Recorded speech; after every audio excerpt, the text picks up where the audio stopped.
ಇವತ್ತು ದಕ್ಷಿಣ ಕನ್ನಡ ಜಿಲ್ಲಾ ಕಾಂಗ್ರೆಸ್ ಸಮಿತಿಗೆ ದೇಗುಲಿದ್ದಾಗಿ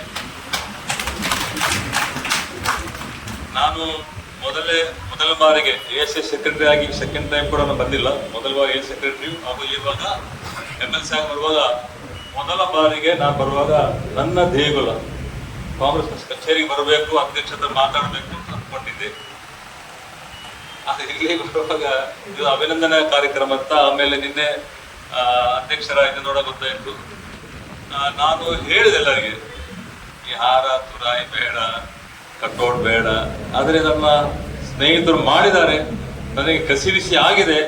ಆದರೂ ಓಕೆ, ಪರವಾಗಿಲ್ಲ, ನನಗೆ ಬಹಳ ಖುಷಿ ಆಯ್ತು. ನಾನು ಸ್ವಲ್ಪ ಭಾವುಕನಾಗಿದ್ದ. ನಾವು ಸಾಮಾನ್ಯ ಕಾರ್ಯಕರ್ತರು ಮಾಡಿ ನೋಡುವಾಗ ಅಲ್ಲಿ KC ವೇಣುಗೋಪಾಲ್, ನಮ್ಮ ಈಗಿನ ಅಖಿಲ ಭಾರತ ಕಾಂಗ್ರೆಸ್ ಪಕ್ಷದ ಪ್ರಧಾನ ಕಾರ್ಯದರ್ಶಿಯಾದ KC ವೇಣುಗೋಪಾಲ್ ಇನ್ಚಾರ್ಜ್ ಆಗಿದ್ದು ಕರ್ನಾಟಕಕ್ಕೆ. ಅವ್ರು ನನ್ನ ಕೆಲಸ ಅಲ್ಲಿ ನನಗೆ ಬಹಳ ಪರಿಚಯದಲ್ಲಿ, ಅದ ಮೊದಲು ಸ್ವಲ್ಪ ಪರಿಚಯ ಇತ್ತು, ಅವ್ರ ಕೆಲಸ ಒಳ್ಳೆಯ ಪರಿಚಯ ಇತ್ತು, ಅಲ್ಲಿ ಒಳ್ಳೆಯ ಫಲಿತಾಂಶ ಬಂತು.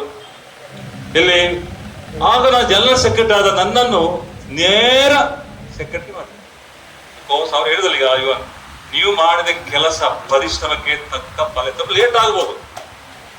ಈಗ ಪಕ್ಷ ರಾಜಕಾರಣ ಆದ ನಂತರ ನನ್ನ ಮನಸ್ಸಿನಲ್ಲಿ ಕೊರೆಯಿತು, ನಾವು ಜನರೊಟ್ಟಿಗೆ ಯಾವಾಗ ಕೆಲಸ ಮಾಡೋದು. ನಾನು ಶಾಲೆ ರಾಜಕಾರಣ ಮಾಡಿದರು, ಆದರ್ಶ ಇಟ್ಕೊಂಡು ನಾವು ಆಸ್ಕರ್ ಫೆರ್ನಾಂಡಿಸ್ ನೋಡಿ ನಮ್ಮವ, ನಮ್ಮ ಮನೆಯವ, ನಮ್ಮ ಮನೆಯವಂತ ನೀವು ತಿಳ್ಕೊಳ್ಬೇಕು. ನಾನು ನಿಮ್ಮ ಸೋದರನಾಗಿರ್ಬೋದು, ಗೆಳೆಯನಾಗಿರ್ಬೋದು, ನಿಮ್ಮ ಸ್ನೇಹಿತನಾಗಿರ್ಬೋದು, ಎಲ್ಲ ತಿಳ್ಕೊಂಡು